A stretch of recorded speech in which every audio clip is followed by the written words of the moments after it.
संध्या भरपूर तिरंगा ये उपस्थित अच्छा स्थानीय विभाग तथा राज्य सरकार मंत्री विश्वचंद्र पात्र महोदय आम प्रिय सांसद रुद्र भाई विधायक परजम विभूति भाई एवं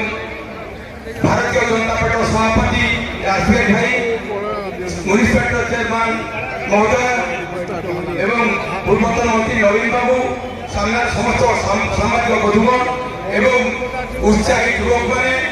एवं वयोज्येष्ठ समाज बहुत बहुत नमस्कार। यहाँ बहुत खुशी कथा आनंदर कथा जल कहतु आकाश कहतु स्थल कहतु आज दिन में समस्त सेनाध्यक्ष समस्त जवान को बहुत बहुत सलाम और धन्यवाद एवं वर्तमान परिस्थिति आम प्रिय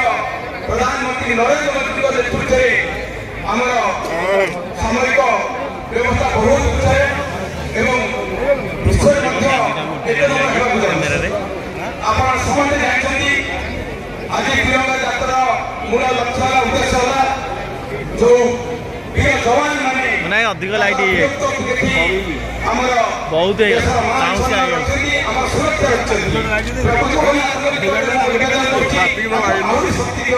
नमस्कार भारत माता की जय।